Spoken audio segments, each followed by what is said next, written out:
आज की नैतिक कहानियाँ। शाही और सांप की कहानी। एक शाही अपने रहने के लिए स्थान की खोज में भटक रहा था। दिन भर भटकने के बाद उसे एक गुफा दिखाई पड़ी। उसने सोचा ये गुफा रहने के लिए अच्छी जगह है।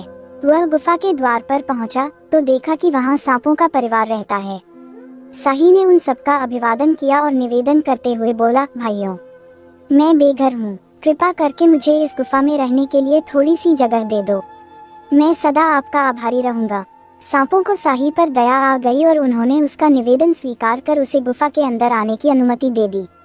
लेकिन उसकी गुफा में घुसने के बाद उन्होंने महसूस किया कि उसे अंदर बुलाकर और रहने की जगह देकर उन्होंने बहुत बड़ी गलती कर दी, क्योंकि शाही के शरीर के कांटे उन्हें गड़ रहे थे और उनकी त्वचा जख्मी हो रही थी।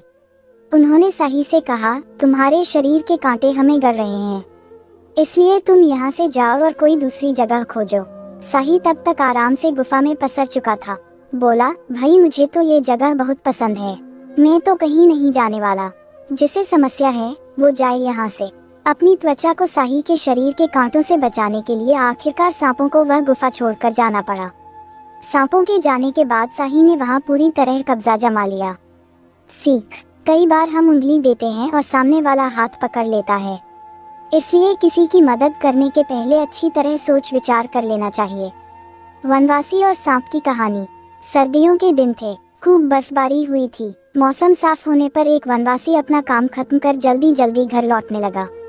रास्ते में उसने देखा कि एक स्थान पर बर्फ पर कुछ काला काला सा पड़ा हुआ है। वह पास गया तो पाया कि वह एक सांप है जो लगभग मरणासन अवस्था में है। वनवासी को सांप पर दया आ गई। उसने उसे उठाया और उसे अपने थैले में डाल लिया ताकि उसे कुछ गर्माहट मिल सके। घर पहुंचकर उसने सांप को थैले से निकाला और उसे आग के पास रख दिया। वनवासी का बच्चा सांप के पास बैठ गया और उसे नजदीक से देखने लगा। आग की गर्मी ने मानो सांप में नए जीवन का संचार कर दिया। उसमें हलचल होने लगी। यह देख बच्चे ने सांप को दुलारने और सहलाने के लिए अपना हाथ आगे बढ़ाया, लेकिन सांप ने तुरंत फन फैला लिया और बच्चे को डसने के लिए तैयार हो गया। यह देख वनवासी ने कुल्हाड़ी निकालकर सांप के 2 टुकड़े कर दिए और बोला, दुष्ट से कृतज्ञता की आशा नहीं करनी चाहिए। सीख, दुष्ट से कृतज्ञता की आशा मूर्खता है। सांप और कौवा की कहानी। नगर के पास बरगद के पेड़ पर एक घोंसला था जिसमें वर्षों से कौवा और कौवी का एक जोड़ा रहा करता था। दोनों वहां सुखमय जीवन व्यतीत कर रहे थे। दिन भर भोजन की तलाश में वे बाहर रहते और शाम ढलने पर घोंसले में लौटकर आराम करते।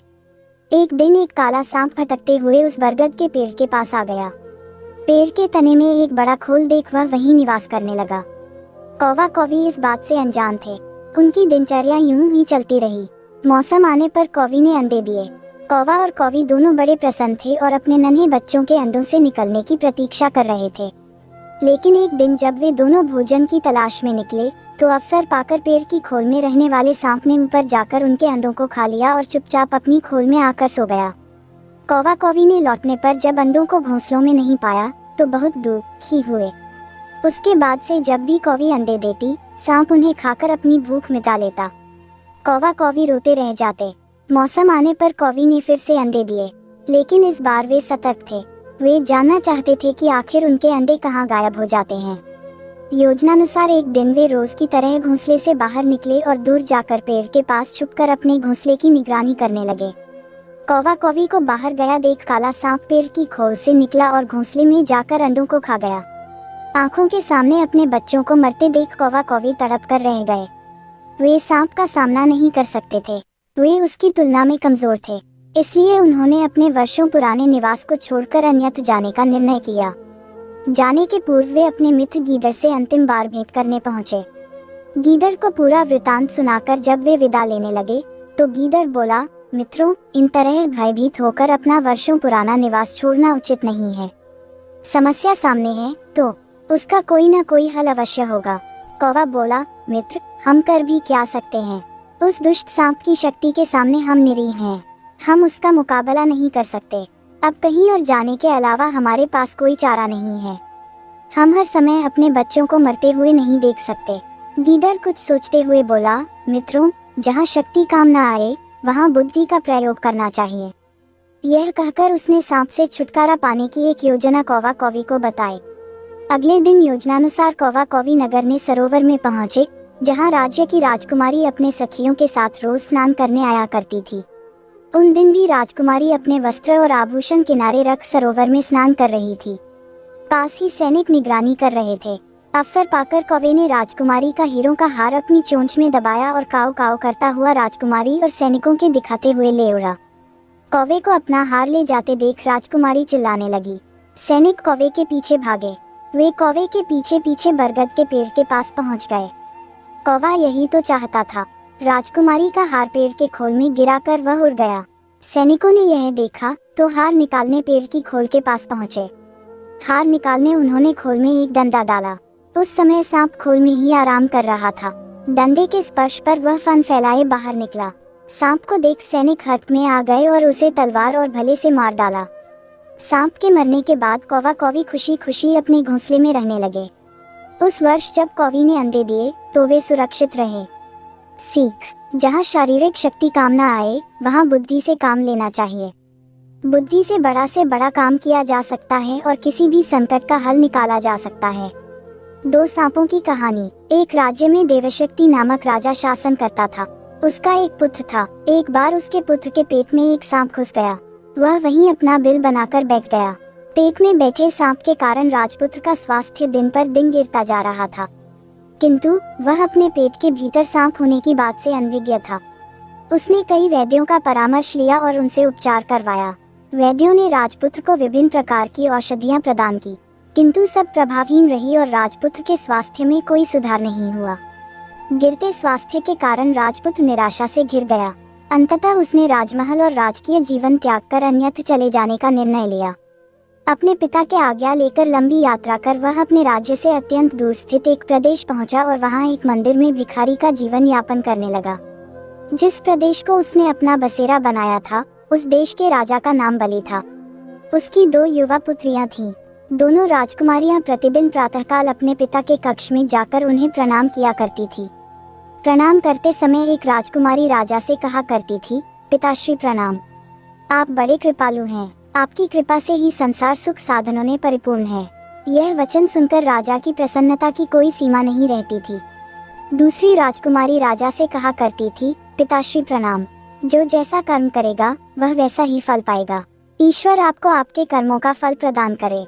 यह वचन सुनकर राजा के क्रोध की कोई सीमा नहीं रहती थी। एक दिन राजा दूसरी राजकुमारी के प्रति अपने क्रोधावेश पर नियंत्रण नहीं रख पाया। उसने तत्काल मंत्री को बुलाया और उसे आदेश दिया, मंत्री, यह कन्या सदा कटु वचन ही कहती है, इसे कहीं दूर ले जाओ और किसी निर्धन परदेशी को सौंप दो। वहाँ निर्धनता में यह अपने कर्मों का फल भोगेगी। राजा की आज्ञा मानकर मंत्री ने उस राजकुमारी का विवाह मंदिर में भिखारी के रूप में रह रहे राजपुत्र से कर दिया। राजकुमारी उसके राजपुत्र होने की बात से अनभिज्ञ थी। भिखारी के रूप में भी उसने उसे स्वीकार कर लिया और उसे अपना पति मान उसकी सेवा शुश्रूषा करने लगी। कुछ दिनों बाद दोनों वह प्रदेश त्याग कर अन्य प्रदेश की ओर रवाना हो गए। यात्रा लंबी थी। दोनों सुस्ताने और भोजन ग्रहण करने सरोवर के किनारे रुक गए। अस्वस्थ राजपुत्र थक चुका था।